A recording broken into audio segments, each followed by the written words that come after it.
Have you ever wondered what a man truly gives when he sleeps with someone? It is not just the body, nor performance. What he offers, without realizing it, is the soul. A soul hungry for validation, for affection, for the feeling of being chosen. But that offering comes disguised as desire, as lust, as virility. It is not just skin brushing skin, there is a deeper current flowing underneath. Because at the core, a man's true desire is not sex, it is to be seen, to be felt, to be recognized as whole, even in his brokenness. Men who kneel before a woman's body with their mouths are not chasing pleasure. They are chasing the affection they never received. It looks physical, but it is spiritual. It looks like lust, but it is ancestral emptiness disguised as power. When intimacy is real, it exposes the theater of performance and the fragility behind the armor.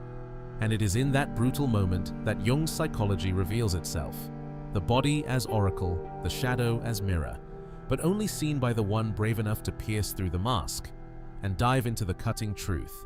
Carl Jung never saw desire as mere instinct. He saw intimacy as a channel between worlds, the conscious and the unconscious. He said every act of intimacy reveals more than it appears. To him, desire is not born in the body, it is born in the psyche. Every movement, every impulse, has roots buried deep in the unconscious. Sex is an exchange of energy, of shadows, of intention. And when the wrong woman enters your life, what should have been pleasure becomes physical, emotional, and spiritual drainage. In this video, you will understand why so many men feel empty after sex, why there is a fatigue that does not come from the body, it comes from the soul. Because every time you surrender without presence, without real connection, you are trading pieces of yourself for crumbs of validation. The female body is a temple, but so is yours. And when two temples meet without consciousness, energetic chaos is born. You are not just having sex, you are opening portals, and not all portals lead to safe places. As this journey unfolds, you will begin to see what has always been there, but no one ever taught you how to decode. When a man truly surrenders in intimacy, he does not just show his body. He reveals hidden parts of the soul, the fear of rejection, the insecurity he masks with strength, the silence heavy with an invisible past. Visceral intimacy is not about sex. It is about feeling naked on the inside, because it is in that glance, in that pause between touches, that the invisible child appears, the one who only wanted to be loved without having to earn it. And that is more terrifying than any physical nudity. How many men in that moment of truth crumble on the inside, while their face remains firm? The mask of the strong does not fall through yelling. It dissolves in silence. A single touch can awaken the echo of abandonment. A small gesture can expose an emotional scar he never learned how to explain. Jung said the unconscious is always speaking, and in intimacy, it screams. The body becomes the stage where the soul performs its hidden pain. This is why many men pull away when they feel too close. Because facing intimacy means facing the emotional mirror, and not everyone is ready to see who they truly are. The collapse of masculine strength does not begin with a crisis. It begins with a single touch that slips through the cracks in the armor, and when that happens, something inside begins to awaken. But that awakening is only the beginning. Most men grew up believing that giving pleasure was a matter of technique, as if it were a performance. Do it well, impress her, prove that you are enough. But real desire, the kind that connects, the kind that touches the soul, goes far deeper. To give pleasure can be a spiritual act, a way to access that forgotten part of yourself, the part you buried long ago. Because at the core, every man carries a soft, delicate side, one the world taught him to hide. Jung called that the feminine within the man. And the paradox is this: when a man truly surrenders in intimacy, he does not just touch her body, he touches that hidden part of himself. Sacred pleasure is not about control, it is about overwhelming presence. It is when the body becomes an oracle, an emotional mirror where he sees himself with no mask. And in that ritual of touch, something awakens, something no performance can fake.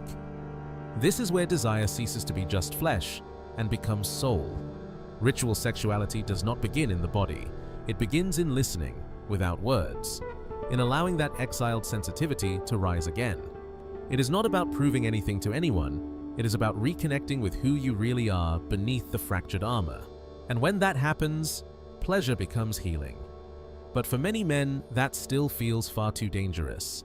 Many say they want love, but deep down, what they crave is approval. Desire does not only come from the longing to connect with another, but from ancestral lack, the desperate need to finally be chosen, as if in every relationship. The invisible child inside is waiting for someone to say, "I see you, you matter." And that is where the trap begins. Because when the thirst to be loved is greater than the ability to love yourself, the man begins to shapeshift. He erases himself, he bends, he sacrifices his soul for crumbs of acceptance. Have you seen that man? The one who does everything, who is always available, always kind, and still he is ignored? It is not that he is wrong, it is that he is trapped in an emotional loop. Excessive kindness is often just pain wearing the mask of virtue. He is not loving, he is begging for affection through the language of performance. And here is where the dark projection begins. He expects the other person to save him, to rescue him from his lack of self-love. But that never works. It takes courage to look inward and ask, what am I trying to prove? Because sometimes, that effort to be the perfect partner is just a denied reflection of a self-esteem in ruins. And when the man understands that truth, he begins to dismantle the theater of performance. He starts to access his raw presence, the part of him that does not need to be perfect to be loved, but to reach that place, he must face his own shadow. And it is in that moment that the game changes completely. Carl Jung once wrote one of the most brutally honest truths in all of psychology: what you do not make conscious will appear in your life as fate. And that is exactly what happens to so many men. They believe they are making choices, but in reality, they are just repeating unresolved pain. The shadow is the hidden, wounded, rejected side of the self. It takes the wheel of a man's life without him even noticing. And so, every relationship becomes a repetition of old trauma, a cycle that never closes.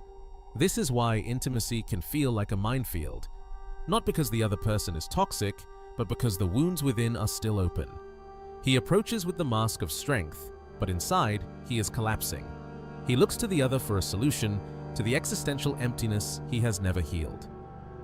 In this inner battle, the body becomes either a fortress or a bridge. It all depends on how he faces emotional nakedness, as a threat or as an opportunity for healing. The shadow is not what you hate, it is what you hide from yourself. That fear of being weak, that panic of being rejected, that invisible thirst for approval, all of it lives there, in the unconscious, waiting for its moment to emerge. And where does it emerge? In the touch that triggers memory, in the emotional mirror of intimacy, in the repeated choices that seem like coincidence, but are not. Every man at some point will project onto the other what he has not yet discovered within himself. He looks at a woman and, without realizing it, turns her into everything: lover, mother, confidant, savior. But the problem is not in loving. It is in expecting someone else to fill what is empty inside. That is not love. It is the shadow's projection of ancestral lack, a phantom desire for an affection he never lived. And that projection almost always ends in frustration. Because when you place someone on a pedestal, you are not seeing them. You are seeing the reflection of your own wounded soul. That idealization becomes an emotional prison. Because with the first mistake, the whole castle collapses. The man who once projected greatness now feels contempt. Desire becomes resentment. All because he tried to find outside what he was meant to awaken within. His sleeping anima, his denied sensitivity, his deep inner presence. It is in this desperate search to feel complete that many men lose themselves. They confuse intensity with love, lack with connection, presence with salvation. But no woman, no matter how incredible, can be the perfect mirror for a man who has not yet met himself. The emotional mirror starts within. And to look at that naked reflection requires a courage most men do not have. And yet, that very courage is the key to the next step. Most men spend their lives waiting to be validated, a compliment, a choice. A soft touch that says, "You are enough." But the truth, however sharp it may be, is this: that validation never lasts, because it comes from the outside, and whatever comes from the outside will always leave. True healing begins the moment a man realizes he no longer needs to beg for affection, because that thirst to be chosen can only be quenched when he chooses himself first. Self-knowledge is the key, not as a book theory, but as a living practice. To look inward with raw presence, to listen without words, to face the existential void without running. It is in that place, where the soul lies in ruins, that the true masculine awakening begins. Intimacy stops being a performance and becomes a mirror of truth. Desire, when it is born from within, does not beg. It invites. It dances lightly. It is an expression of the soul.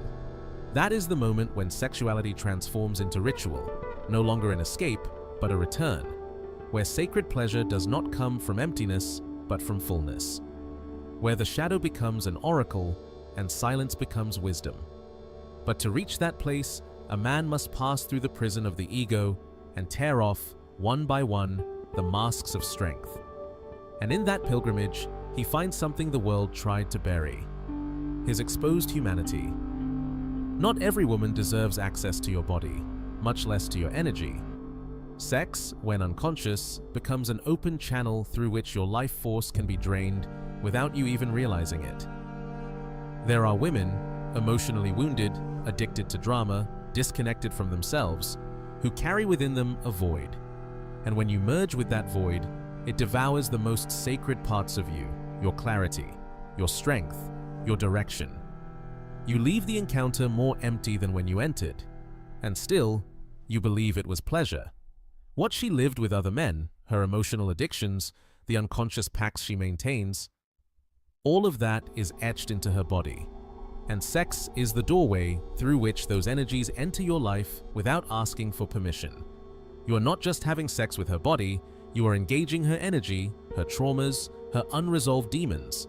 And if you are not awake, that fusion becomes contamination. You begin to feel fatigue, apathy, confusion, and you do not even know why. This kind of intimacy is an invisible exchange, but it is devastating. It means nothing to have physical strength, fake confidence, or spiritual quotes on your feed, if in practice, you keep opening yourself to women who live in chaos. It takes energetic discernment, presence, and a new pattern of choice. Because as long as you keep giving yourself to anybody just to silence your emptiness, your soul will remain in ruins. And one day, it may never return from where it was taken. Now answer honestly, how many times did you give yourself to someone thinking it was just desire, but left the bed more lost than before? How many times did you confuse pleasure with connection and gave your energy to someone who did not even know how to care for her own? The answer may hurt, but it might also free you. Because from this moment on, you can no longer say you did not know. You now understand that sex is not a game. It is a ritual, that the body is an oracle, and every intimate choice you make either rebuilds you or buries you deeper into your own abyss. Now the choice is yours. Will you keep offering yourself fully to someone who only wants a piece of you? Or will you finally start requiring a level of consciousness worthy of your soul? If this video shook something inside you, comment below the part that spoke to your soul. And if this reached you, share it with the men who are still asleep.